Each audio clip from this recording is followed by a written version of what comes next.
سالک جب کثرت کے ساتھ اللہ رب العزت کا ذکر کرتا ہے تو اس کے اوپر کچھ کیفیات وارد ہوتی ہیں. جو بندہ ذکر نہ کرے اس پر کیفیات بھی وارد نہیں ہوتی. اس لیے ہمارے مشائخ نے فرمایا من لا ورد لہ لا وارد لہ. جو آدمی ورد اور وظائف نہیں کرے گا اس کے اوپر واردات اور کیفیات نہیں ہوگی. رہ گئی بات ذکر کی تو اس کے اثرات انسان کے اوپر یقینی ہیں، کیونکہ اللہ تعالیٰ کے محبوب نے بتلا دیا کہ جس مجلس میں ذکر کیا جاتا ہے نازلت علیہم السکینہ، ان پر سکینہ نازل ہوتی ہے. سکینہ کہتے ہیں اللہ تعالیٰ کی رحمت کو. اللہ تعالیٰ کی طرف سے جو خصوصی برکت، رحمت، نور اہل ذکر کے اوپر نازل کیا جاتا ہے اس کو سکینہ کہتے ہیں. اور اس سکینہ کے انسان کے اوپر مختلف اثرات ہوتے ہیں. کئی مرتبہ اس سکینہ کی وجہ سے انسان کے دل کی پریشانی ختم ہو جاتی ہے. تو یہ بھی ایک پہچان ہے، دل کا اطمینان پا لینا، سکون پا لینا، مطمئن ہو جانا، غموں کا ہجوم انسان کے دل سے دور ہو جانا، طبیعت کا ہلکا پھلکا محسوس کرنا، یہ نشانیاں ہیں اس سکینہ کے نازل ہونے کی. بعض اوقات سالک کو اپنے دل میں اللہ تعالیٰ کی محبت میں اضافہ محسوس ہوتا ہے، یہ نشانی ہے اس سکینہ کے نازل ہونے کی. بعض مرتبہ انسان کو اپنے گناہوں پہ بہت ندامت ہوتی ہے، رونا آتا ہے، افسوس ہوتا ہے، یہ بھی نشانی ہے اس سکینہ کے نازل ہونے کی. بعض اوقات دنیا انسان کو بہت حقیر نظر آنے لگ جاتی ہے، بہت ہی بے وقت نظر آتی ہے، جیسے اس کی تو کوئی حیثیت ہی نہیں، میں اس کے پیچھے جو لگا ہوا ہوں تو میں کس پروردگار کو چھوڑ کر دنیا کے دھوکے میں پڑ گیا ہوں. تو دنیا کا حقیر نظر آنا یہ بھی اسی سکینہ کے اثرات ہوتے ہیں. کئی مرتبہ انسان کا مرنے کو جی چاہتا ہے، یہ بھی عجیب بات ہے کہ دل میں بات آتی ہے کہ بس جلدی اللہ کے پاس پہنچ جاؤ. یہ بھی ایک کیفیت ہے، یہ بھی اسی سکینہ کے نازل ہونے کی نشانی ہے. ایک نوجوان کسی بزرگ کے پاس آیا اور کہنے لگا کہ حضرت مجھے موت سے بہت ڈر لگتا ہے، بہت خوف آتا ہے موت سے. انہوں نے کہا بھئی یہ بتاؤ کہ کیا تمہارے پاس کچھ مال پیسہ ہے؟ کہنے لگا جی. انہوں نے کہا اس کو اللہ کے راستے میں خرچ کیا کرو اور نیک اعمال کی پابندی کیا کرو. اس نے کہا بہت اچھا. کچھ عرصہ کے بعد پھر ان کی ملاقات ہوئی. ان بزرگوں نے پوچھا سناؤ بھائی اب طبیعت کیسی ہے؟ وہ کہنے لگا کہ حضرت وہ موت سے خوف تو ختم ہو گیا، مگر حیران اس بات پر ہوں کہ اب تو میرا مرنے کو جی چاہتا ہے، اب تو میرا مرنے کو جی چاہتا ہے، مگر ایسا کیوں ہوا؟ تو ان بزرگوں نے انہیں بات سمجھائی اور ماننے لگے دیکھو بندے کا دل وہیں لگتا ہے جہاں اس کا خزانہ ہوتا ہے. پہلے تم نے اپنے آگے کے لیے کوئی سرمایہ جمع نہیں کیا تھا، تمہیں موت سے وحشت تھی. اب تم نے جب آگے سرمایہ بھیج دیا نیکیوں کا، صدقے کا، مال کا، تو جہاں سرمایہ ہوتا ہے بندے کا وہیں جانے کو جی چاہتا ہے. تو رحمت کے نازل ہونے کی ایک نشانی یہ بھی ہوتی ہے کہ انسان کا مرنے کو جی چاہتا ہے، موت اچھی لگتی ہے، موت سے وحشت ختم ہو جاتی ہے. اور بعض اوقات ایسی بھی ہوتا ہے کہ انسان کو اپنے جو ہے اوپر یہ کیفیت محسوس ہوتی ہے جیسے نیند آ رہی ہو، اونگ کی سی کیفیت محسوس ہوتی ہے. یہ جو اونگ کی کیفیت ہے یہ بھی وہی سکینہ کے نازل ہونے کی نشانی ہے. اور اس کی دلیل قرآن مجید سے اللہ تعالیٰ فرماتے ہیں اذ یغشیکم النعاس امنۃ منہ. دیکھا میدان بدر میں اللہ تعالیٰ نے رحمت نازل فرمائی، فانزل اللہ سکینتہ علی رسولہ وعلی المؤمنین. اب قرآن مجید میں ایک جگہ یہ فرمایا کہ اللہ تعالیٰ نے اپنے رسول صلی اللہ علیہ وسلم پر اور ان کے جو خدمت گزار تھے ایمان والے ان پر سکینہ نازل فرمائی، اور پھر ساتھ دوسری جگہ فرمایا کہ جب تمہارے اوپر اونگ کو طاری کر دیا گیا. تو سکینہ کی کئی مرتبہ یہ بھی نشانی ہوتی ہے کہ سالک اونگ محسوس کرتا ہے. اچھا یہاں یہ بات بھی ذرا کلیئر سن لیں کہ بعض اوقات کچھ لوگ یہ کمپلینٹ کرتے ہیں کہ حضرت ہم مراقبے میں بیٹھتے تو ہیں ہمیں بیٹھتی نیند آ جاتی ہے. وہ بیچارے ضروری نہیں کہ تھکے ہوئے ہوں تو نیند آتی ہے، نہیں، فریش ہوتے ہیں اور فریش ہونے کے باوجود جیسے ہی مراقبے میں بیٹھتے نیند آ جاتی ہے، وہ بڑے پریشان ہوتے ہیں. تو یہ بات سمجھ لیں کہ مراقبے میں نیند آ جانے سے پریشان نہیں ہونا چاہیے. کوشش کرنی چاہیے کہ نیند نہ آئے. اپنی طرف سے انسان کوشش کرے کہ بیدار ہو کر ہوشیار ہو کر بیٹھے لیکن اگر بالفرض نیند آ بھی جائے، اونگ آ بھی جائے تو اس سے فرق نہیں پڑتا۔ یہ آپ لوگوں کو ایک مزے کی بات سناؤں کہ جب آپ نیت کر کے اللہ کی یاد کی، مراقبے میں بیٹھ گئے تو آنکھ لگ جانے سے اس میں کوئی فرق نہیں پڑتا۔ اب اس کی دلیلیں سن لیجئے۔ فرض کرو کہ ایک آدمی فقیر ہے اور کسی سخی کے دروازے پر گیا ہے اور فجر پڑھ کے جا بیٹھا۔ اب جب جا بیٹھا تو وہاں بیٹھے بیٹھے اسے اونگ بھی آ گئی۔ وہ آدھا گھنٹہ ایک گھنٹہ اونگتا بھی رہا، بیٹھا بھی رہا۔ تو جب اس کا وہ آدمی سخی آئے گا اور پوچھے گا جی آپ کب آئے، تو کیا وہ اپنی اونگ کا ٹائم نکال کے بتائے گا؟ کیا بتائے گا کہ جی فجر پڑھ کے آ گیا تھا۔ تو حاضری لگے گی تو کس وقت سے لگے گی؟ فجر پڑھ کے آ گیا تھا۔ اور بیٹھے بیٹھے اگر اونگ آ گئی تو وہ تو ایک کیفیت ہے بندے کے اوپر۔ تو اگر دنیا کے سخی کے دروازے پہ جاؤ تو وہ بیٹھنے کا وقت دیکھتا ہے، درمیان میں اونگ کے وقت کو نظر انداز کر دیتا ہے۔ تو اگر سخیوں کے پروردگار کے دروازے پہ جا کر بیٹھو تو وہ پھر کیا اونگ کے ٹائم کو نکال دے گا؟ اب اس کی ایک اور پریکٹیکل مثال دوں آپ کو، یہ تو خیر ویسے ہی ایک بات سمجھانے کے لیے تھی۔ آج کل کچھ باتوں کو سمجھنا آسان ہو گیا ہے سائنسی ترقی کی وجہ سے۔ مثال کے طور پر آپ نے سیل فون دیکھے ہیں۔ ایک بندہ سیل فون کو چارجنگ پہ لگا دیتا ہے، آن ہو فون یا آف ہو، کوئی چارجنگ پہ فرق پڑتا ہے؟ آپ بتائیں۔ فون آن ہو یا فون آف ہو، جب چارجنگ میں لگا دیا تو چارجنگ۔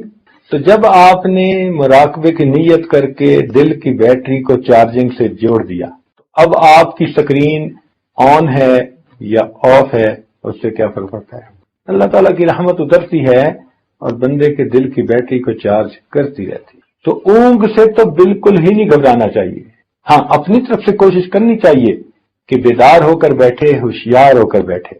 اس کی وجہ کیا ہے کہ کئی مرتبہ تو نیند یا اونگ تھکاوٹ کی وجہ سے آ جاتی ہے، کئی مرتبہ عادت کی وجہ سے آ جاتی ہے۔ کچھ لوگوں کی نیند ہی عادت ہی ہوتی ہے اونگنے کی، ذرا ان کی نیند کا سلسلہ ہی ایسا ہوتا ہے، ایور گرین ہوتے ہیں، ہوتا ہے جب چاہو ان کو سلا دو۔ بس انہوں نے مراقبے میں سر جھکایا تو بس اب ان کو یہ پتہ نہیں ہوتا کہ میں نے سر پہلے جھکایا تھا یا مجھے نیند پہلے آئی تھی، یہ نہیں پتا ہوتا ان کو، مگر اس سے فرق نہیں پڑتا۔ اللہ تعالیٰ تو یہ دیکھیں گے کہ میرا بندہ میری یاد کی نیت کر کے بیٹھا تھا یا نہیں۔ اچھا تو یہ بتائیں کہ جب آپ بیٹھتے ہیں مراقبے میں تو آپ کی سونے کی نیت تو نہیں ہوتی؟ تو انما الاعمال بالنیات، اعمال کا دار و مدار نیت کے اوپر ہے۔ ہاں اگر آپ نے نیت ہی کر لی کہ میں اس پوزیشن میں بیٹھ کے سونا چاہتا ہوں، وہ تو بات ہی اور ہے۔ مگر مراقبے میں بیٹھنے والا تو کوئی بندہ ایسی نیت نہیں کرتا، وہ تو اللہ کی یاد میں بیٹھتا ہے۔ تو اگر اس دوران اونگ بھی آ جائے تو اس سے کوئی فرق نہیں پڑتا۔ اور اصل وجہ یہ ہے بھائی کہ وہ جو سکینہ نازل ہوتی ہے نا، اس سکینہ کے نازل ہونے سے کئی مرتبہ انسان پر اونگ کی سی کیفیت ہوتی ہے، وہ اونگ نہیں ہوتی، حقیقت میں وہ سکینہ کے اثرات اس کے اوپر ہوتے ہیں۔ اس لیے مراقبے میں جو لوگ اونگ رہے ہوتے ہیں نا، وہ باتیں بھی ساری سن رہے ہوتے ہیں۔ اگر قریب میں کوئی بولے، کوئی آواز آئے، وہ سب باتیں ان کو سنائی دے رہی ہوتی ہیں، تو اس کو نیند نہیں کہتے۔ تو یہ اونگ کا آ جانا یہ رکاوٹ نہیں ہے۔ سالک اس کو یہ نہ سمجھے کہ جی بس میں تو ترقی کر ہی نہیں سکتا، مجھے تو فوراً نیند آ جاتی۔ بیٹھنا ہمارا کام اور رحمتوں کا نازل کرنا یہ پروردگار کا کام۔ ہم بیٹھے رہیں گے تو پروردگار اپنی رحمت نازل فرماتے ہیں۔ تو جب بھی ذکر میں انسان بیٹھتا ہے تو اللہ تعالیٰ کی طرف سے رحمتوں کا نزول ہوتا ہے۔ نزلت علیہم السکینہ، ان پر سکینہ نازل ہوتی ہے۔ اب جب سکینہ نازل ہوگی تو بھئی اس کے اثرات تو ہوں گے نا انسان پر۔ یہ کیسے ہو سکتا ہے کہ رحمت کی بارش ہو اور بندے پہ اثر نہ ہو؟ اثرات تو ہوں گے۔ جب اثرات ہوں گے تو صاف ظاہر ہے کہ پھر انسان کی کیفیات ہوں گی، جو کہ اثرات کی وجہ سے کیفیات ہوتی ہیں۔ آپ دیکھیں عام طور پر جب بارش برستی ہے نا تو زمین کے اندر سے کچھ نہ کچھ جڑی بوٹیاں ضرور نکل آتی ہیں۔ ہاں کوئی پتھریلی زمین ہو تو بات اور ہے، ورنہ عام طور پر اس لیے جب بارش کا موسم ہوتا ہے نا، برسات کا موسم، تو خوب ہریالی ہوتی ہے۔ کہتے ہیں نا جی کہ ساون کے اندھے کو ہرا ہی ہرا نظر آتا ہے۔ وہ ساون کا موسم ہی ایسا ہے کہ اس میں برسات ہوتی ہے، اور برسات کے موسم میں زمین سے خوب کھیتیاں نکلتی ہیں، یعنی پودے نکلتے ہیں۔ جب اللہ تعالیٰ کی رحمت کی برسات برستی ہے تو انسان کے اندر سے کیفیات کی پودے اور کھیتیاں پھر برآمد ہو جاتی ہیں۔ کیفیات کو روک نہیں سکتے، ذکر کی وجہ سے بندے کی کوئی نہ کوئی کیفیت ضرور ہوتی ہے۔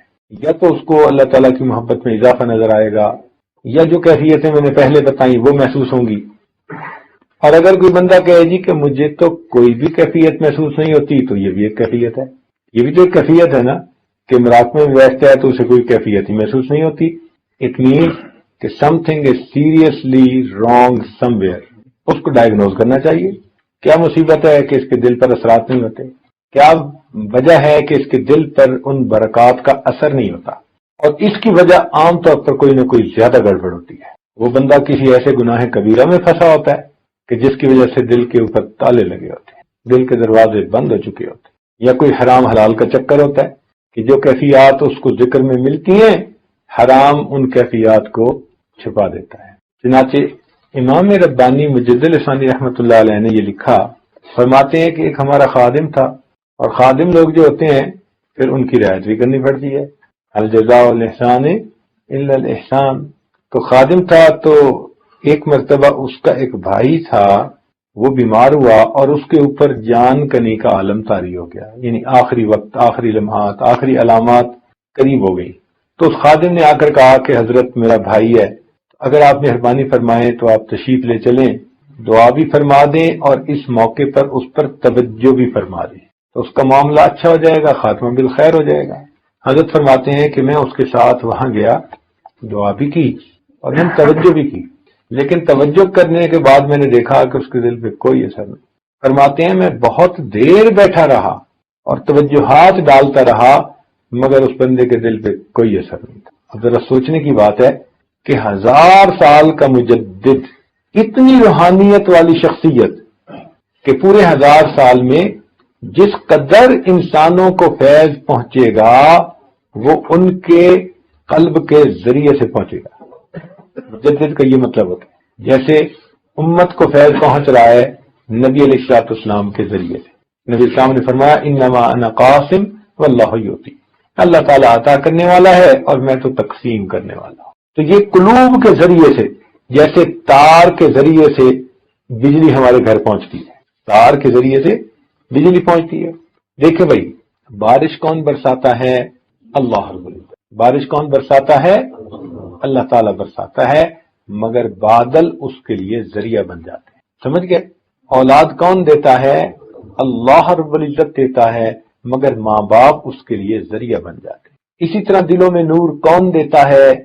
اللہ دیتا ہے، مگر پیر استاد اس کے لیے ذریعہ بن جاتے ہیں۔ تو یہ تو سمجھ میں آنے والی بات ہے کہ انسان کے دل میں براہ راست اللہ تعالی کی طرف سے نور آ جائے، اس کے لیے قلب کو کسی درجے کا بنانا پڑتا۔ اب اس کو آپ یوں سمجھ لیں کہ جیسے ایک ہوتا ہے پلانٹ، بجلی کا ہائی وولٹیج پہ ہوتا ہے، اب اس ہائی وولٹیج پلانٹ کے آگے ایک ٹرانسفارمر لگا ہوتا ہے، تو ٹرانسفارمر کے ایک طرف تو یہ بجلی کا بلب لگا ہوتا ہے اور دوسری طرف ہائی وولٹیج ہوتا ہے۔ آپ کا کیا خیال ہے اگر یہ بلب کو ڈائریکٹ ہائی وولٹیج کے ساتھ لگا دیں تو پھر کیا ہوگا؟ فیوز ہو جائے گا نا، اس لیے کہ اس میں استعداد ہی نہیں ہے۔ اسی طرح مخلوق میں استعداد ہی نہیں کہ بلا واسطہ اللہ تعالیٰ کی طرف سے فیض حاصل کر سکے۔ نبی علیہ الصلوۃ والسلام پوری مخلوق کے لیے اس کا ذریعہ بنے، ان کو اللہ تعالیٰ نے وہ صلاحیت دی، وہ نعمت دی، وہ برکت دی کہ وہ اللہ رب العزت سے براہ راست وہ نعمت حاصل کر سکتے ہیں۔ اس لیے معراج کے موقع پر اللہ فرماتے ہیں فَأَوْحَى إِلَىٰ عَبْدِهِ مَا أَوْحَىٰ۔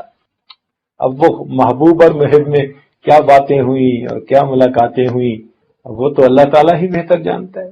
تو اللہ رب العزت کے محبوب کی یہ شان ہے کہ وہ اللہ رب العزت سے ان رحمتوں اور برکتوں کو لیتے ہیں اور آگے پوری مخلوق کو جو رحمت نعمت ملتی ہے محبوب کے واسطے سے۔ بات کی سمجھ آ گئی؟ محبوب کے واسطے سے۔ اسی طرح ہم لوگ جو ہیں، ہمارے اور نبی علیہ السلام کے درمیان ہمارے مشائخ کے قلوب موجود ہیں۔ فرض کرو آپ کا قلب اس عاجز کے قلب کے ساتھ نتھی ہے، اس عاجز کا قلب شیخ اپنے شیخ حضرت مرشد عالم رحمۃ اللہ ان کے قلب کے ساتھ نتھی ہے، ان کے شیخ کے ساتھ، تو یہ آپس میں قلوب کا ربط ہے، اور یہ تمام قلوب جا کر سیدنا صدیق اکبر کے قلب سے جڑتے ہیں، اور ان کا قلب نبی علیہ السلام کے قلب سے جڑا، اور نبی علیہ السلام کا قلب مبارک اللہ رب العزت کی ساتھ کے ساتھ جڑا۔ تو یوں برکتیں آتی ہیں، یوں رحمتیں آتی ہیں۔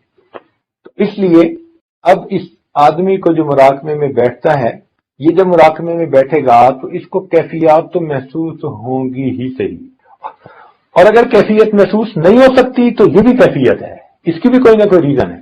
تو میں بات آپ کو سنا رہا تھا امام ربانی مجدد ثانی رحمۃ اللہ علیہ کہ 1000 سال کا مجدد، امت کے علماء نے متفقہ طور پر ان کے لیے یہ لفظ استعمال کیا، مجدد الف ثانی، یہ جو ہجرت کے بعد دوسرا 1000 سال گزر رہا ہے، اس میں جتنے اولیاء کسی بھی سلسلہ کے ہوں، کسی بھی رتبے کے ہوں، ان کو جو فیض پہنچ رہا ہے، چونکہ وہ چاروں سلسلوں کے بزرگ تھے، امام ربانی مجدد ثانی رحمۃ اللہ علیہ وہ چاروں سلاسل کے بزرگ تھے، ان کو چاروں نسبتیں حاصل تھی، لیکن اللہ تعالیٰ نے ظاہر میں ان سے نقشبندیہ نسبت کا کام لیا تھا ظاہر میں، لیکن جتنا یہ فیض آگے چل رہا ہے یہ ان کے ذریعے سے چل رہا ہے۔ اب آپ سوچتے ہیں اس روحانیت کا بندہ اگر کسی بندے پر بیٹھ کر توجہ کر رہا ہے تو پھر دل پہ تو اس کا اثر لازمی ہونا چاہیے، مگر وہ فرماتے ہیں کہ میں نے بہت دیر بیٹھ کر توجہ کی مگر اس بندے کے دل پہ کوئی اثر ظاہر نہ ہوا۔ فرماتے ہیں میں بہت پریشان ہوا اور میں اللہ تعالیٰ کی طرف متوجہ ہوا، میرے اللہ، میرے مولا رحمت فرما دے اور اس بات کو میرے اوپر واضح کر دے، اس بات کو میرے اوپر واضح کر دے۔ تو فرماتے ہیں کہ پھر اللہ تعالیٰ نے الہام کے ذریعے سے مجھے واضح فرمایا کہ اس بندے کی مصاحبت بد عقیدہ لوگوں کے ساتھ تھی، اس بندے کا بیٹھنا اٹھنا بد عقیدہ لوگوں کے ساتھ تھا، چنانچہ اس کی دوستی تھی کافروں کے ساتھ، اور کافروں کی دوستی کی وجہ سے وہ ان کی باتیں سنتا تھا اور ان کے ساتھ راہ و رسم رکھتا تھا۔ اس کی ظلمت ایسی تھی کہ وقت کے مجدد نے بھی توجہ ڈالی تو اس بندے کے دل پہ اثر نہ ہو سکا۔ تو اگر انسان مراقبے میں بیٹھے اور اس کو کیفیت کچھ بھی محسوس نہ ہو تو یہ انڈیکیشن ہے کہ یہ ای سی یو سیکشن کا مریض ہے، ایکسٹینسو کیئر یونٹ، اس کو وہاں داخلہ دینا چاہیے، اس کو جا کے ہاسپٹلائز ہونا چاہیے، گھر بیٹھ کے علاج نہیں ہوگا۔ جب ذرا بڑی بیماری ہوتی ہے نا تو پھر لے کے بھاگتے ہیں یا نہیں ہاسپٹل میں بندے کو، کہتے ہیں کہ ہم گھر سے نہیں جانے دیں گے، بیوی کہتی ہے جی میں نہیں جانے دیتی، والد کہتا ہے، والدہ کہتی ہے نہیں، سب کہتے ہیں جلدی لے جاؤ جلدی لے جاؤ، بھگاتے ہیں جلدی لے جاؤ۔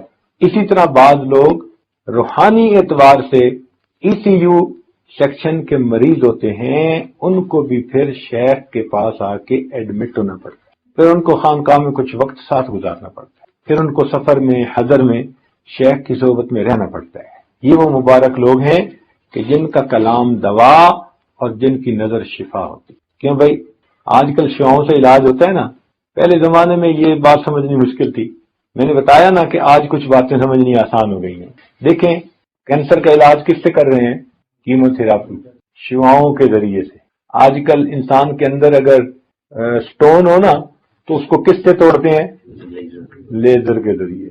تو اگر دنیا کی بیماریوں کا علاج شعاؤں کے ذریعے سے ہو سکتا ہے تو کیا روحانی بیماریوں کا علاج شعاؤں کے ذریعے سے نہیں ہو سکتا؟ تو یہ مشائخ کی نگاہیں بھی تو شعائیں ہوتی ہیں، تو اس لیے یہ نگاہ جو ہے نا، تیرا علاج نظر کے سوا کچھ اور نہیں، تیرا علاج نظر کے سوا کچھ اور نہیں، تو نظر کا اثر ہوتا ہے۔ اچھا اس کی دلیل شرعی طور پر دوں میں، حدیث پاک میں آتا ہے ایک صحابی تھے تو ان پر اثر ہو گیا، بیماری محسوس کرنے لگے، تو نبی اسلام نے فرمایا کہ بھئی تمہیں اپنے فلاں بھائی کی نظر لگ گئی، تو اس کو اتارنے کا طریقہ بتا دیا۔ اور حدیث پاک میں آتا ہے العین حق، کہ نظر کا لگ جانا ٹھیک ہے، نظر لگ جاتی ہے، نظر اپنا اثر کر دیتی ہے۔ اب بتائیں جس نظر کے اندر دشمنی ہے، حسد ہے، عداوت ہے، بغض ہے، حرص ہے، طمع ہے، اگر وہ نظر دوسرے بندے پہ اثر دکھا دیتی ہے تو اللہ والوں کی وہ نظر جس کے اندر رحمت ہو، شفقت ہو، محبت ہو، عنایت ہو، پھر وہ نظر اپنا اثر کیوں نہیں دکھا سکتی؟ تو اسی اللہ والوں کی بھی نظر لگ جاتی ہے۔ جیسے لوگوں کو بری نظر لگ جاتی ہے تو برے اثرات نکل آتے ہیں، اور اللہ والوں کی جب نظر لگ جاتی ہے تو پھر اچھے اثرات نکل آتے ہیں۔ اس بندے کے دل میں اللہ تعالیٰ کی محبت بڑھ جاتی ہے، اس کی زندگی بدل جاتی ہے، اس کو اللہ تعالیٰ کے ساتھ وصل کی تمنا دل میں پیدا ہو جاتی ہے۔ تو امام ربانی مجدد ثانی رحمۃ اللہ علیہ فرماتے ہیں کہ میں نے اس پر بہت دیر توجہ ڈالی مگر اس توجہ کے اثرات ظاہر نہ ہوئے۔ بھئی معمول تو تھا انگریزی میں ٹٹ مٹ کرنے کا، لیکن مجبوری یہ ہے کہ مجھے یہ بیانات اب اردو میں کرنے پڑ رہے ہیں، اس لیے کہ مجھے انگریزی میں لفظ ہی نہیں ملتے۔ اب بتائیں میں توجہ کو انگریزی میں کیا کہوں گا، فیض کو انگریزی میں کیا کہوں گا، مجھے تو سمجھ نہیں آتی۔ ان الفاظ یا ان ٹرمز کا انگریزی میں ترجمہ کرنا اور سمجھانا بس میں ہی نہیں ابھی۔ تجلیات کا ترجمہ کیا کریں گے آپ؟ ہمارے پاس تو تجلیات اور صفات اور شؤونات اور پتہ نہیں کیا کیا الفاظ ہیں، ہر لفظ صحیح معنوں میں سمجھا دیتا ہے کہ کیا چیز نازل ہو رہی ہے۔ تو اس لیے چونکہ مجھے خاص ٹاپک پہ گفتگو کرنی تھی، ذکر قلبی کے اوپر۔ اب دیکھیں ایک بندے کا قلب جاری ہو گیا، آپ سمجھ گئے نا، لیکن انگریزی میں کیسے سمجھاؤں گا؟ یہ ذرا انگریزی والے بیٹھے ہوئے ہیں ماشاءاللہ، یہ بتا دیں کہ جی انگریزی میں قلب جاری ہونے کو کیا کہتے ہیں۔ ہمیں تو انگریزی نہیں آتی، ہم نے تو سیکھی ہوئی ہے، ان کی تو مادری زبان ہے، یعنی شروع سے ہی انگریزی سیکھی، پیدا ہی اس ماحول میں ہی ہوئے ہیں، اور ہم تو انگریزی بھی بولتے ہیں تو دیسی لہجے میں، اور یہ تو ماشاءاللہ انگریزی کے سب عشرہ کے قاری ہیں ان کا تو لہجہ بھی وہی ہوتا ہے۔ تو ان سے پوچھ لیں کہ یہ قلب جاری ہونے کو کیا کہیں گے انگریزی میں، ہمیں تو سمجھ نہیں ہے۔ اگر میں آپ کو انگریزی میں سمجھانا چاہوں کہ قلب جاری ہونا کیا ہوتا ہے تو میرے پاس الفاظ نہیں کہ میں سمجھا سکوں قلب جاری ہونا، لیکن اردو میں اگر میں کہوں گا تو آپ سمجھ جائیں گے کہ قلب جاری ہونا کس کو کہتے ہیں۔ تو اس مجبوری کی وجہ سے بالخصوص آج کی گفتگو میں نے اردو زبان میں کی تاکہ میرے لیے سمجھانا آسان، آپ کے لیے سمجھنا آسان، اور جن کو سمجھ بالفرض نہیں آتی ان سے گزارش ہے کہ وہ بھی سمجھنے کی کوشش فرمائیں۔ ہم جیسے انگلش میں بولنے کی کوشش کرتے ہیں، آپ ذرا اردو میں سمجھنے کی کوشش بھی فرما لیں۔ یہ تو نہیں نا کہ آپ کہیں جی نہیں ہم تو انگلش ہی سمجھیں گے، کوئی آپ نے بھی ٹھیکہ تو نہیں نہ لیا ہوا انگلش کا۔ تو ہم بھی کچھ قدم اٹھا رہے ہیں کہ ٹٹ مٹ بولنا سیکھ رہے ہیں، اور آپ بھی کچھ مہربانی فرمائیں اردو سمجھنا سیکھیں تاکہ افہام و تفہیم آسان ہو جائے ہمارے لیے۔ تو مسئلہ یہ تھا کہ اتنے بڑے بزرگ کی توجہ کا اثر اس لیے نہ ہوا کہ اس بندے کا بیٹھنا اٹھنا کفار کے ساتھ تھا، اور کفار کی صحبت کی وجہ سے، تعلق اور دوستی کی وجہ سے اس کے دل کے اوپر ایسی ظلمت تھی کہ اب فیض اس کے اوپر اثر نہیں کر رہا۔ تو اس لیے اگر کسی پر ذکر کرنے کے باوجود اثر مرتب نہیں ہوتا، یہ بھی ایک کیفیت ہے اور اس کی بھی کوئی نہ کوئی ریزن ہوتی ہے۔ تو یہ طے شدہ بات ہے کہ جو بندہ ذکر کرے گا تو اس کے اثرات اس کے اوپر یقینی ہوں گے، یہ ممکن ہی نہیں۔ اس لیے آپ کو ایک گر کی بات بتاؤں کہ بغیر بتائے پیروں کو اندازہ ہو جاتا ہے کون ذکر مراقبہ کرتا ہے اور کون نہیں کرتا۔ وہ کوئی عالم غیب نہیں ہوتے، عالم غیب اللہ رب العزت کی ذات ہے، مگر ان کے پاس فراست ہوتی ہے، اور وہ فراست کیا ہوتی ہے کہ ان کو اللہ تعالیٰ سمجھا دیتے ہیں۔ اب میں آپ کو ایک موٹی سی بات بتا دوں کہ بھئی جب ذکر کے اثرات یقینی بندے پر ہوتے ہیں تو مجھے ایک بات بتائیں کہ اگر کوئی بندہ پابندی سے ذکر کر رہا ہے تو اثرات اس کے اوپر ہوں گے نا، اور اگر اثرات ہوں گے تو وہ پیر سے پوچھے گا نا۔ اب جو پوچھے ہی نہ کبھی، جو سبق کی بات ہی نہ کرے، جو مراقبے کا تذکرہ ہی نہ کرے، اور پیر سے پوچھے ہی نہ کیفیت، خط ہی نہ لکھے، فون نہ کرے، ملے تو بھی مراقبے کا تذکرہ نہ کرے، یہ اس بات کی علامت ہوتی ہے کہ یہ صاحب ذکر و اذکار کو پابندی سے نہیں کر رہے۔ جو کرنے والے ہوتے ہیں ان کا فوراً پتہ چل جاتا ہے، شیخ کو اندازہ ہو جاتا ہے کون کتنا ذکر کرنے والا ہے۔ اللہ تعالیٰ یہ بات سجھا دیتے ہیں، یہ کوئی علم غیب نہیں ہے، یہ ایک تجربہ کہہ سکتے ہیں، فراست کہہ سکتے ہیں، انسان کی بصیرت کہہ سکتے ہیں۔ جیسے ڈاکٹر ہوتا ہے، وہ ایسے بندے کو دیکھتے ہی بتا دیتا ہے کہ اس کو ملیریا ہے، اس نے ٹیسٹ کوئی نہیں لیا ہوتا، اس نے کچھ نہیں، بس اس نے تھوڑی سی علامات کچھ دیکھی ہوتی ہیں تو فوراً کہہ دیتے ہیں جی آپ کو یہ ہے، اور واقعی وہی ہوتا ہے۔ تو جیسے جسمانی بیماری کے طبیب دیکھتے ہی بتا دیتے ہیں، ایسے ہی بسا اوقات مشائخ دیکھتے ہی سالک کی کیفیت کو پہچان دیتے ہیں، اس کے اندر کیا ہے اور کیا نہیں ہے۔ مگر آج کل کے سالک بھی بڑے ہوشیار ہیں، ڈاکٹر کے پاس جاتے ہیں تو ٹو دی پوائنٹ مرض بتاتے ہیں، اور پیروں کے پاس آتے ہیں تو بالکل صحیح بات نہیں بتاتے۔ خواب بھی بتائیں گے نا تو خواب کا وہ حصہ جو ان کی اپنی سمجھ کے مطابق اچھا ہے وہ بتائیں گے، اور اسی خواب کا وہ حصہ جو ذرا گڑبڑ ہے وہ چھپائیں گے۔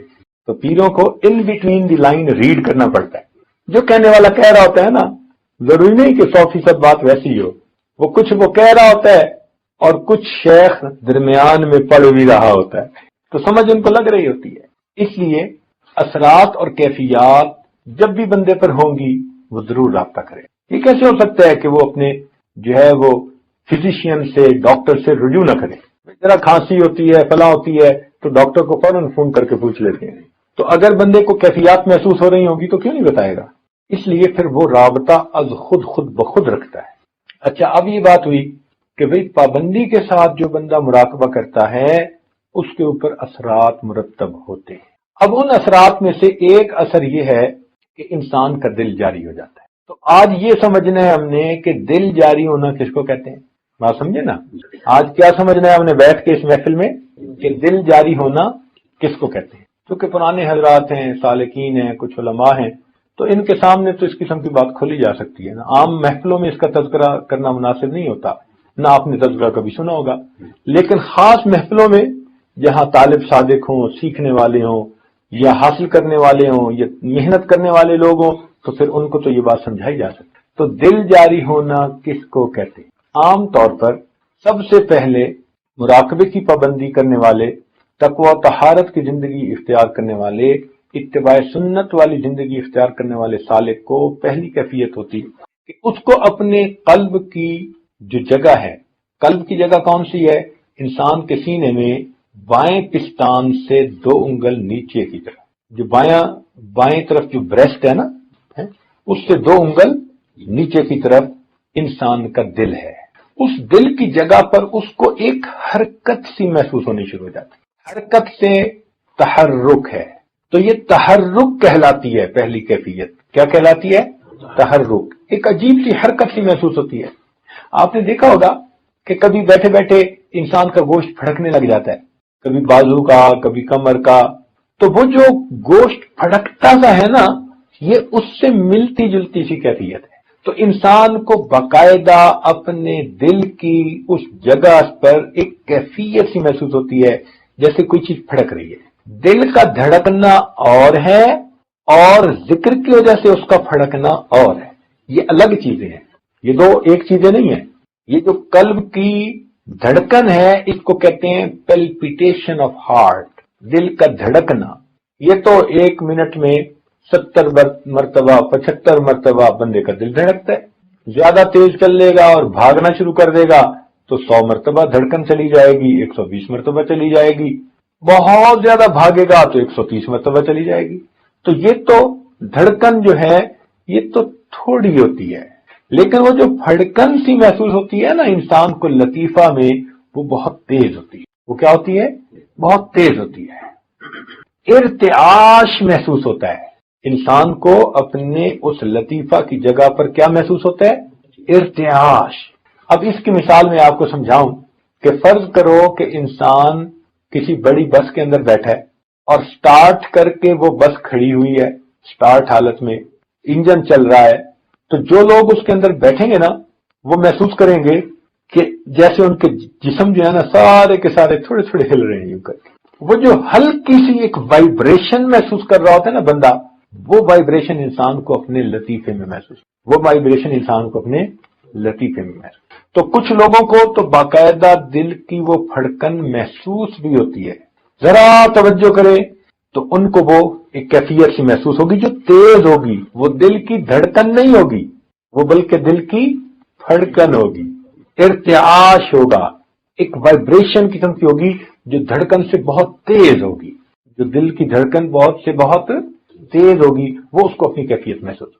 اچھا، کئی مرتبہ ایسے بندے کو جس کو یہ ذکر کی کیفیت محسوس ہو، اگر وہ اور زیادہ ذکر کرے تو یہ حرکت جو ہے نا، یہ تحرک، یہ پختہ ہوتا جاتا ہے. کیا ہوتا ہے؟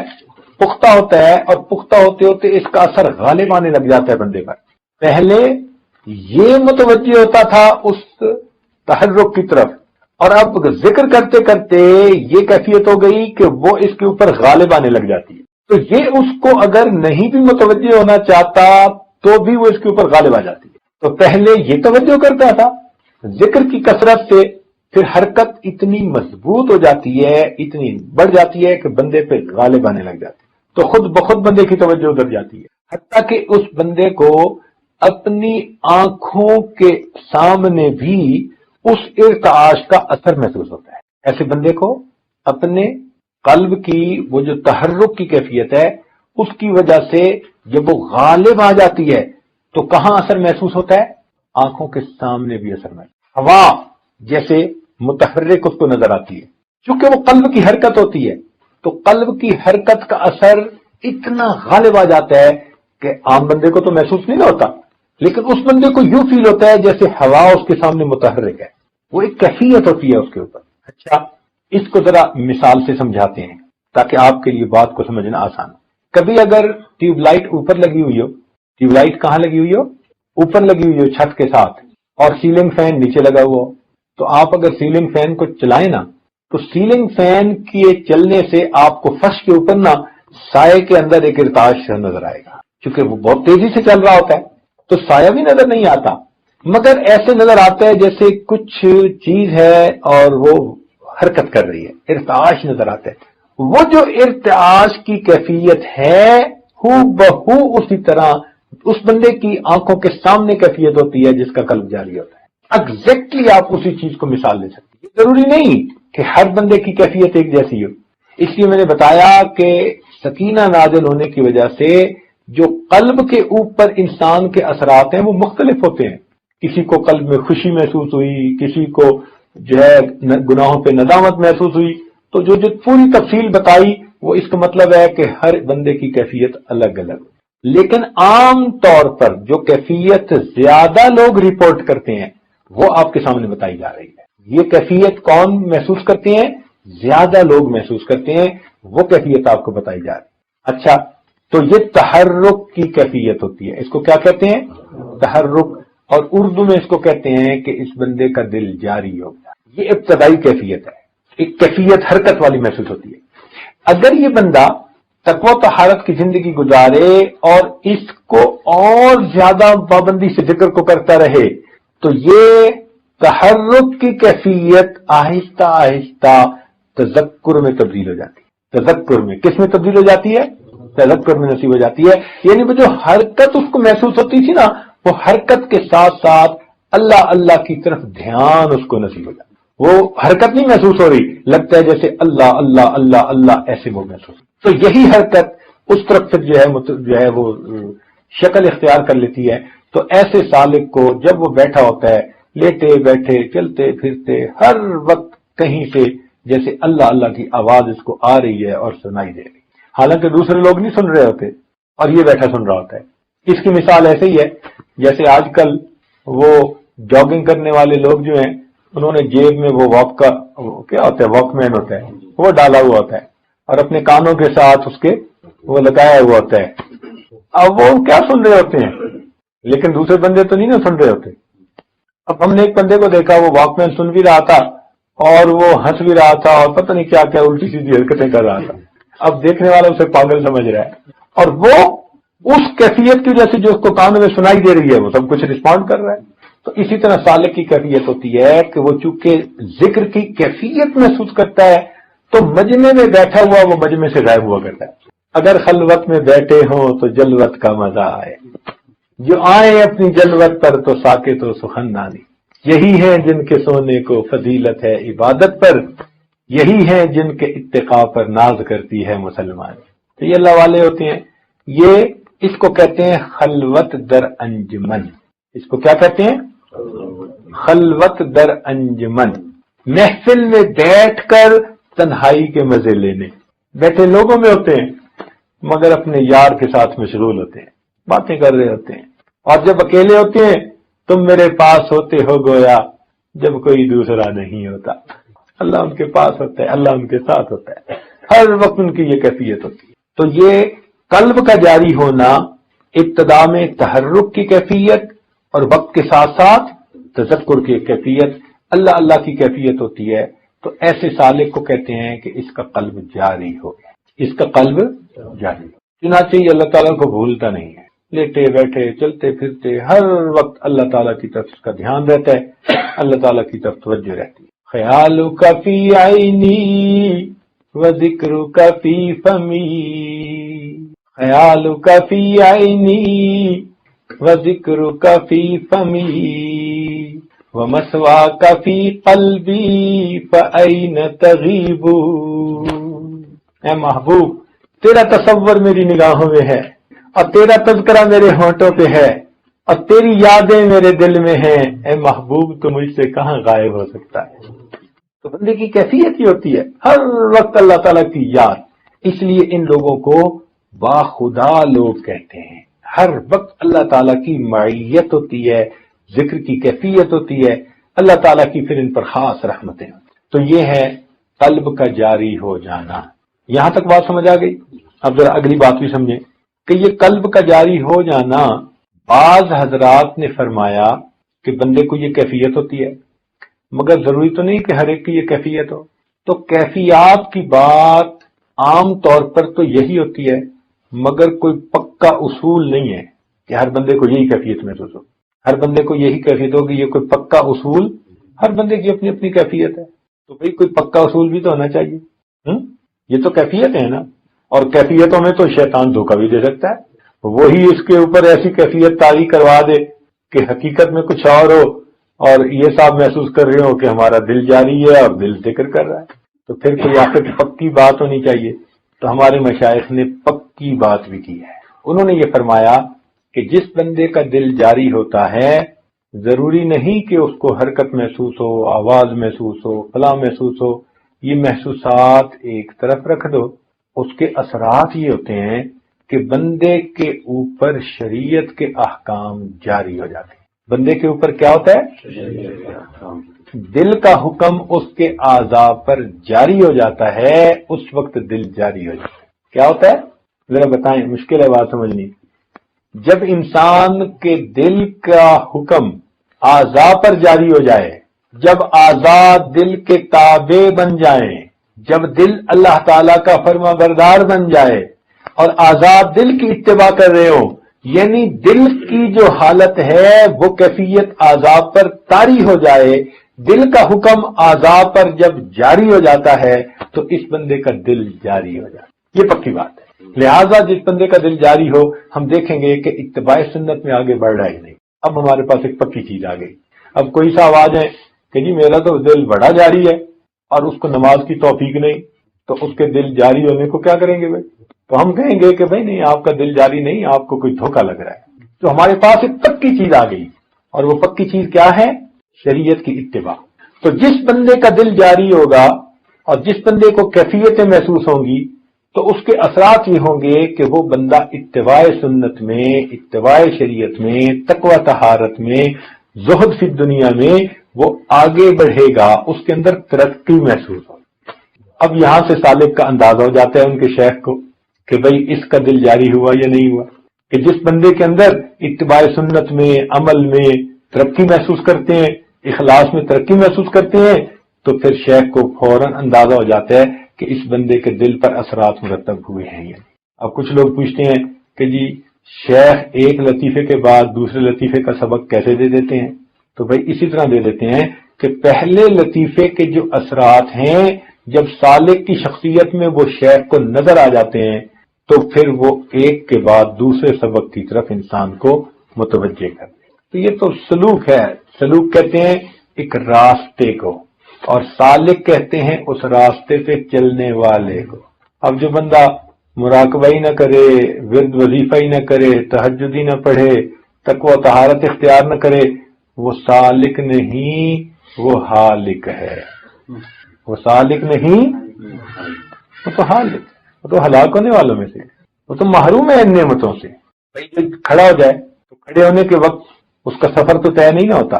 تو جو بندہ مراقبہ نہ کرے، ذکر اذکار نہ کرے، ورد وظائف نہ کرے، شیخ سے رابطہ نہ کرے، وہ تو کھڑے ہونے والے کی طرح ہے، اس کا سفر کیسے طے ہوگا؟ اس لیے مراقبہ کی، ذکر اذکار کی، تہجد کی، اعمال کی پابندی سالک کے لیے ضروری ہے۔ اور آج کل کے سالک تو بس یہ چاہتے ہیں ہمیں کچھ نہ کرنا پڑے، جو کرنا ہے پیر صاحب خود ہی کر لیں، جو کرنا ہے وہ پیر صاحب ہی کریں، وہ جانے، ان کا کام جانے۔ اس لیے آتے ہیں تو آج کل آ کے پیر صاحب سے 3 باتیں کرتے ہیں۔ آج کل مرید حضرات کیا باتیں کرتے ہیں؟ پیر صاحب سے 3 باتیں کرتے ہیں۔ پہلی بات آتے ہی کرتے ہیں، حضرت میں نے بڑے بزرگوں کو دیکھا ہے اور بڑے بزرگوں کے پاس رہا ہوں، مگر میں نے بیعت آپ سے کی ہے، یعنی احسان جتلاتے ہیں. کہ بڑے پیر ملتے تھے مارکیٹ میں، بہت بہتات تھی پیروں کی،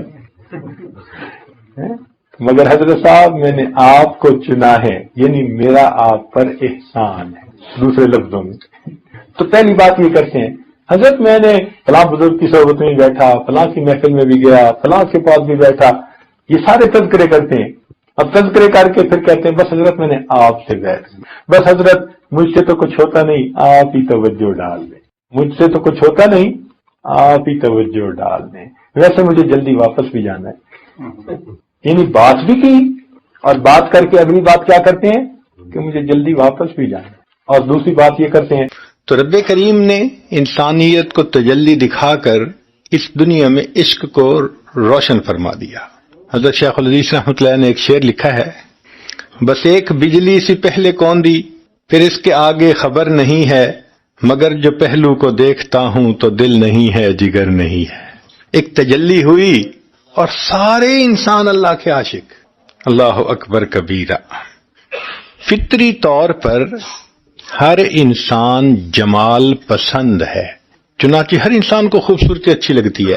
مثلا شخصیت کی خوبصورتی اچھی لگتی ہے، مناظر کی خوبصورتی اچھی لگتی ہے، کوئی بلڈنگ خوبصورت بنی ہو اچھی لگتی ہے، کوئی ڈریس خوبصورت بنا ہو اچھا لگتا ہے، فرنیچر خوبصورت بنا ہو، کسی چیز میں بھی جمال ہوگا وہ اچھی لگے گی.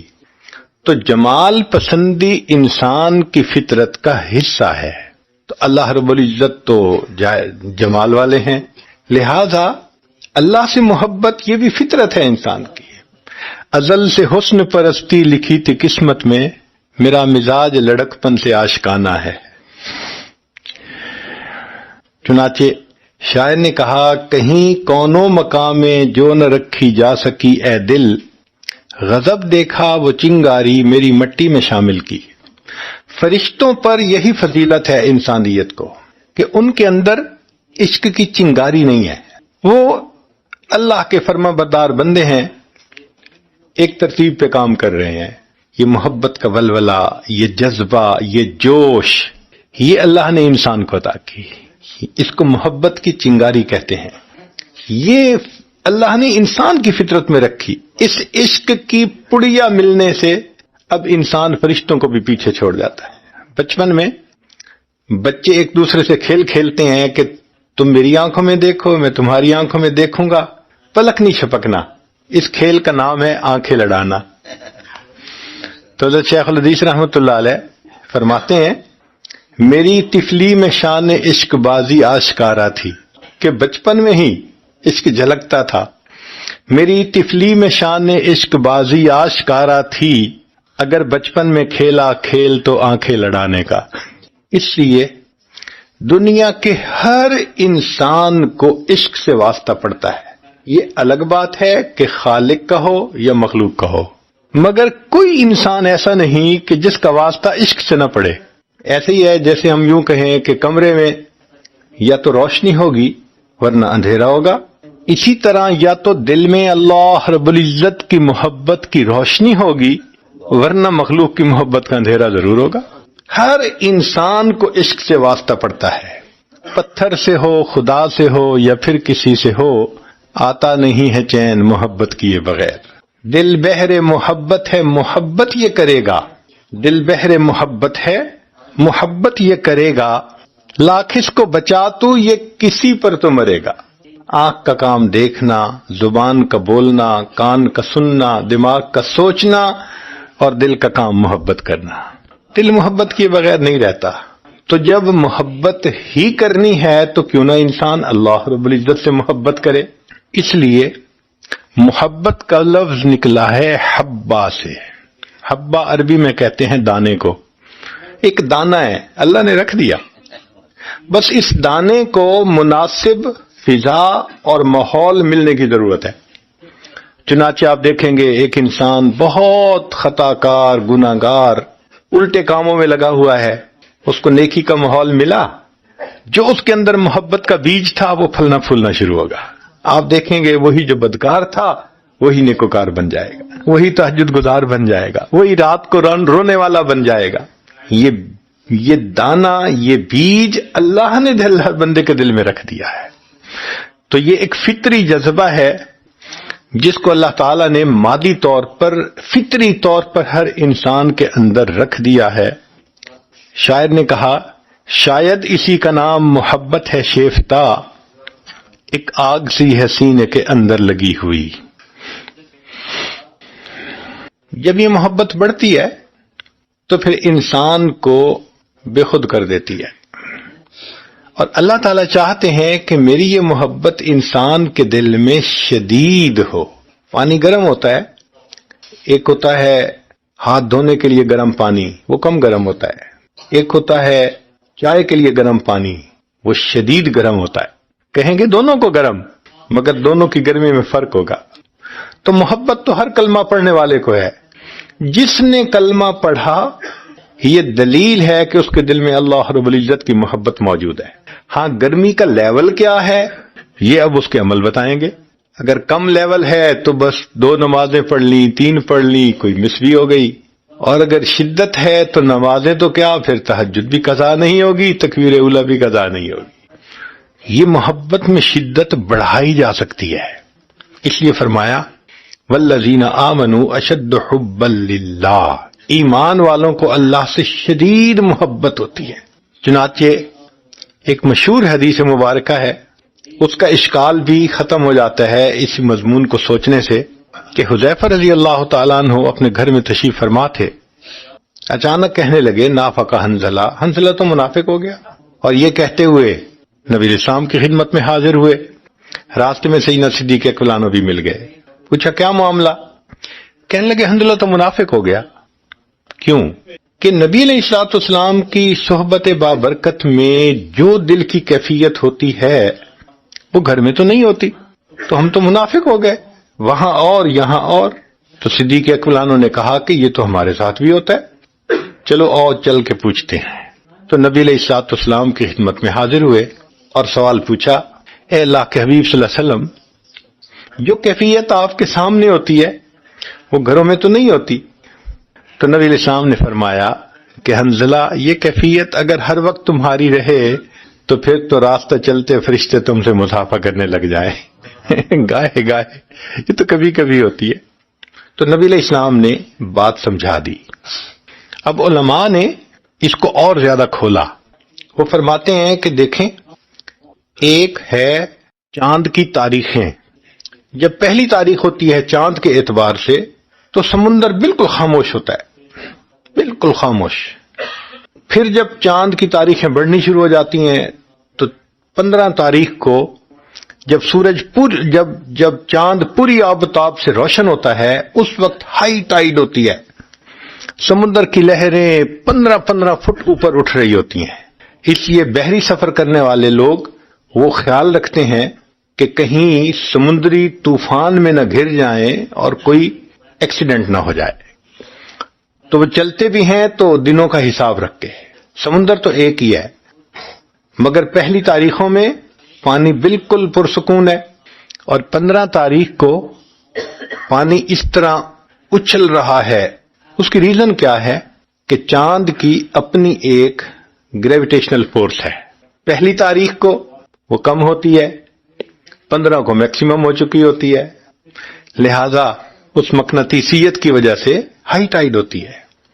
اب یہاں سے علماء نے ایک مسئلہ سمجھایا کہ جس طرح چاند سامنے ہوتا ہے تو سمندر کے اندر بھی مد و جزر ہوتی ہے، ایسے ہی جب محبوب سامنے ہوتا ہے تو پھر عاشق کے دل میں بھی مد و جزر ہوتی ہے.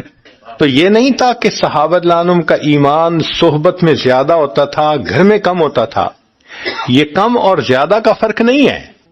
فرق صرف یہ ہے کہ جب محبوب صلی اللہ علیہ وسلم کا دیدار کرتے تھے تو مکھڑا چاند جا سامنے ہوتا تھا تو اس وقت ایمان کی کیفیت مد و جزر کی ہوتی تھی، ولولہ ہوتا تھا، جذبہ ہوتا تھا، ایک کیف ہوتا تھا. اور جب گھر جاتے تھے تو ذرا پرسکون ہو جاتا تھا. سمندر کا لیول تو وہی ہوتا ہے. یہیں سے پھر ایک مسئلہ اور بھی حل ہوا کہ امام شافعی رحمۃ اللہ علیہ فرماتے ہیں الایمان یزید و ینقص، ایمان گھٹتا بھی ہے بڑھتا بھی ہے. اپنے دلائل دیے انہوں نے. امام اعظم رحمۃ اللہ نے فرمایا لا یزید ولا ینقص، نہ گھٹتا ہے نہ بڑھتا ہے، ایک جیسا رہتا ہے. ہاں اس کی کیفیت میں فرق آتا ہے، مقدار وہی ہوتی ہے، کیفیت میں فرق آتا ہے، اس کے حسن میں فرق آتا ہے۔ اور وہی والی بات ہے کہ جب سامنے ہوتے ہیں تو مد و جزر کی وجہ سے جذبہ نظر آتا ہے، اور جب ذرا دور ہوتے ہیں تو وہ کیفیت کم نظر آتی ہے۔ اس لیے شریعت نے کہا کہ تم غیر محرم کو دیکھو ہی نہ۔ کیوں؟ دیکھو گے تو پھر دل میں بھی کچھ ہوگا۔ نپ دی ایول ان دی بڈ، یہ حسن ہے ہماری شریعت کا کہ جس راستے پہ نہیں جانے دینا اس کا پہلا قدم بھی نہیں اٹھانے دینا۔ ابتدا سے ہی نظر ہی ہٹاؤ، کیوں دیکھتے ہو؟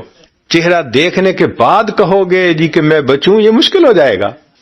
اسی لیے کسی عارف نے کیا اچھا شعر کہا، جس غذا میں بھی ہو نمک شامل واجب الاحتیاط ہوتی ہے۔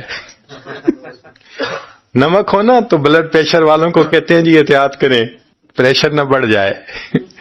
جس غذا میں بھی ہو نمک شامل واجب الاحتیاط ہوتی ہے، جس کی صورت میں ہو نمک شامل واجب الاحتیاط ہوتے ہیں۔ ایک بات پکی ہے، اس کائنات میں جتنا اللہ رب العزت کو چاہا گیا، جتنا اللہ رب العزت سے ٹوٹ کے پیار کیا گیا، جتنا اللہ کے لیے انسان اداس ہوئے، جتنا اللہ کو تنہائیوں میں یاد کیا گیا، جتنا اللہ کے سامنے دامن پھیلائے گئے، جتنا اللہ کی یاد میں آنسو بہائے گئے، کائنات میں کوئی دوسرا محبوب ایسا نہیں ہے۔ یہ شان فقط اللہ کی ہے۔ ندان ماں گل خنداں چرنگ بودارد کہ مرغ ہر چمنے گفتگوے او دارد۔ میں نہیں جانتا کہ اس خوبصورت پھول کا کیا رنگ اور کیا اس کی خوشبو ہے کہ باغ کے جس پرندے کو دیکھو اسی پھول کی گفتگو کر رہا ہے۔ سب اللہ کے چاہنے والے۔ تو اللہ رب العزت نے اپنے بندوں کے دل میں اپنی محبت کا بیج یوم میثاق کو رکھ دیا تھا۔ جس کو وہ ایک مناسب ماحول، نیکی کا ماحول ملتا ہے، وہ نیکی پہ آ جاتا ہے۔ کیا مطلب؟ وہ بیج پھل پھول نکالنے شروع کر دیتا ہے۔ اسی لیے انسان کا یہی سرمایہ ہے۔ اگر یہ محبت الہی انسان کے پاس نہ ہو تو پھر انسان کی کیا اوقات رہ جاتی ہے۔ عشق کتب ہے، نیوکلیس جس کو کہتے ہیں نا، کہ اس کے گرد ہر چیز گھومتی ہے۔ انسان کی ساری نیکیاں اللہ کی محبت کے گرد گھومتی ہیں، یہ بنیاد ہے۔ کچھ اور ہی نظر آتا ہے کاروبار جہاں، نگاہ شوق اگر ہو شریک بے نائی، نگاہ شوق میسر نہیں اگر تجھ کو، تیرا وجود ہے قلب و نظر کی رسوائی۔ چنانچہ عقل و دل و نگاہ کا مرشد اولی ہے عشق۔ عقل و دل و نگاہ کا مرشد اولی ہے عشق۔ عشق نہ ہو تو شرع و دین بت قدائے تصورات۔ اگر دین میں سے محبت الہی کو نکال دیں تو پیچھے چند تصورات کے سوا اور پیچھے رہ جاتی ہے۔ تو اصل چیز شریعت میں اللہ کی محبت ہی ہے۔ اس لیے فرمایا کہ والذین آمنوا اشد حبا للہ، ایمان والوں کو اللہ سے شدید محبت ہوتی ہے۔ اب انسان جو اللہ کی عبادت کرتا ہے وہ محبت کی بنا پہ کرتا ہے۔ چنانچہ ایک مرتبہ اس عاجز نے کچھ نوجوانوں سے پوچھا کہ بتائیے محبت کی معراج کیا ہے؟ کسی نے کہا محبوب کے کہنے پہ جان لٹا دینا، کسی نے کہا محبوب کے کہنے پہ مال لٹا دینا۔ وہ سب نوجوانوں والے جواب دیتے رہے۔ کچھ دیر کے بعد کہنے لگے کہ حضرت آپ بتائیں۔ تو پھر اس عاجز نے انہیں سمجھایا کہ دیکھیں، ہمارے مشائخ نے لکھا ہے کہ کسی کے دل میں محبوب کی محبت اتنی بڑھے، اتنی بڑھے، اتنی بڑھے کہ عروج پر پہنچے، اس کی یہ پہچان ہے کہ محب اس محبت میں بے خود ہو کر اپنے محبوب کے قدموں پہ سر رکھ دیتا ہے، یعنی محبوب کو اپنا معبود بنا لیتا ہے۔ اور اللہ تعالی ہمارے معبود ہیں، لا الہ نہیں معبود سوائے اللہ کے۔ جب ہم یہ کہہ رہے ہوتے ہیں، ہم یہ وعدہ کرتے ہیں کہ اللہ ہمارے دلوں میں جو محبتوں کی انتہا ہوگی وہ فقط آپ کی ذات کے لیے ہوگی۔ اس لیے مومن کی زندگی کو آپ دیکھیں اس کے سب اعمال سے محبت جھلکتی ہے۔ ایک محب محبوب کی خاطر کیا کرتا ہے؟ آئیے آج کی مجلس میں ہم نے اسی کو دیکھنا ہے۔ سب سے پہلی بات کہ محبوب کے گھر کے چکر لگاتا ہے، جہاں محبوب مل سکتا ہو اس جگہ کے چکر لگاتا ہے۔ اب اگر پہلی نشانی یہ ہے تو مومن کو دیکھیے دن میں 5 دفعہ اللہ کے گھر میں اپنے گھر سے چل کے مسجد میں پہنچتا ہے۔ یہ مسجد اللہ کا گھر ہے نا، تو 5 مرتبہ محبوب کے گھر کا چکر لگ رہا ہے۔ یہ جو بار بار دوڑتا ہے، بار بار جاتا ہے، یہ اللہ کی محبت ہوتی ہے۔ حالانکہ کاموں میں مصروف ہے، دفتر میں ہے، نیگوشیشن کر رہا ہے، کسٹمر کو ڈیل کر رہا ہے، لیکن اذان کی آواز سنتا ہے، سب چھوڑ کے مسجد کی طرف آ جاتا ہے۔ سیدنا رسول اللہ صلی اللہ علیہ وسلم سبحان اللہ عجیب، آپ ارشاد فرمایا کرتے تھے ارحنی یا بلال، بلال میری آنکھوں کو ٹھنڈک پہنچا دو، یعنی تم اذان دو، جب تم اللہ اکبر کہو گے یہ اذان کے لفظ سن کے میرے دل کو ٹھنڈک مل جائے۔ سیدہ صدیقہ رضی اللہ تعالیٰ عنہ فرماتی ہیں کان رسول اللہ صلی اللہ علیہ وسلم یحدثنا ونحدثہ، کہ رسول اللہ صلی اللہ علیہ وسلم ہم سے باتیں کر رہے ہوتے تھے، ہم نبی علیہ السلام سے باتیں کر رہے ہوتے تھے۔ فَإِذَا حَضَرَتْهُ الصَّلَاةُ كَأَنَّهُ لَمْ يَعْرِفُنَا وَلَمْ نَعْرِفُهُ، جیسے اذان ہوتی تھی ایسے ہوتے تھے کہ نہ وہ ہمیں پہچانتے ہیں نہ ہم ان کو پہچانتے ہیں۔ اذان کی آواز سنتے ہی کیفیت اور ہو جاتی تھی۔ ایک جگہ فرمایا وَإِذَا سَمِعَ الْأَذَانَ، اور جب وہ اذان کو سن لیتے تھے كَأَنَّهُ لَمْ يَعْرِفْ أَحَدًا مِّنَ النَّاسِ، محبوب صلی اللہ علیہ وسلم کی کیفیت ایسی ہوتی تھی انسانوں میں سے کسی کو پہچانتے ہی نہیں ہے۔ چنانچہ ایک دفعہ عجیب واقعہ پیش آیا کہ نبی علیہ السلام نے اذان سنی تو آگے عائشہ صدیقہ رضی اللہ تعالیٰ عنہ سامنے آئی، تو نبی علیہ السلام نے فرمایا من انت، کون ہے؟ عائشہ۔ پوچھا من عائشہ؟ کہ ابو بکر کی بیٹی۔ پوچھا کون ابو بکر؟ تو عائشہ فرماتی ہیں کہ جب نبی علیہ السلام نے یہ الفاظ کہے نا کون ابو بکر، میں سمجھ گئی کہ اب کسی کو نہیں پہچانے گی۔ کیا اللہ کی محبت کا غلبہ ہوتا تھا۔ اذان کی آواز سننے کے بعد بس اب مسجد پہنچ کے چین آتا تھا، اطمینان آتا تھا، سکون آتا تھا۔ اللہ اکبر کبیرہ۔ چنانچہ نبی علیہ الصلوۃ والسلام کو اللہ رب العزت سے کتنی محبت تھی۔ سیدہ صدیقہ عنہ فرماتی ہیں اللہ کے حبیب صلی اللہ علیہ وسلم میرے پاس تشریف لائے، بستر پر لیٹ گئے، تھوڑی دیر بعد فرمانے لگے ذرینی یا عائشہ، اے عائشہ چھوڑو مجھے، میں اپنے رب کی عبادت کروں۔ پھر آپ صلی اللہ علیہ وسلم مصلی پر آ گئے اور مصلی پر اپنے رب کے سامنے آپ قرآن پڑھتے رہے اور ہم کلامی کے مزے لیتے رہے۔ ایک مرتبہ سیدہ حفصہ رضی اللہ تعالی عنہا اپنے بھائی عبداللہ ابن عمر لانو کے گھر تشریف لائی تھی، ام المومنین تھی، نبی علیہ السلام بھی وہیں تشریف لے آئے۔ رات کا وقت ہو گیا تو عبداللہ ابن عمر لانو نے عرض کیا اے اللہ کے وسلم جگہ تو بہت ہے، یہیں آرام فرما لیجئے۔ تو سیدہ حفصہ لانا فرماتی ہیں کہ میں نبی علیہ السلام کے ساتھ الگ کمرے میں سو گئی، رات کا وقت ہے، میں نے دیکھا کہ میرے رخسار پر کوئی گرم گرم چیز پڑی، تو جب میرے رخسار پر کوئی گرم چیز پڑی تو میں نے ہاتھ لگایا تو وہ پانی تھا، آنسو تھے۔ تو میں حیران ہوئی کہ اللہ کے پیارے حبیب صلی اللہ علیہ وسلم کی مبارک آنکھوں میں سے آنسو گر رہے تھے اور وہ میرے رخسار کے اوپر لگ رہے تھے۔ تو میں نے پوچھا ماں یہ اب کی اللہ کے حبیب صلی اللہ علیہ وسلم آپ کیوں رو رہے ہیں؟ تو نبی علیہ السلام نے فرمایا حفصہ تم سنتی نہیں ہو تمہارا بھائی کیا پڑھ رہا ہے؟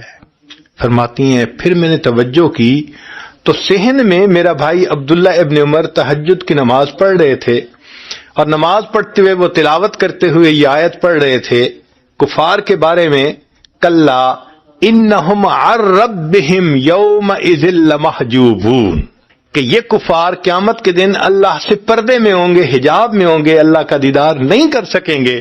محبوب نے جب سنا کہ یہ لوگ اللہ کا دیدار نہیں کر سکیں گے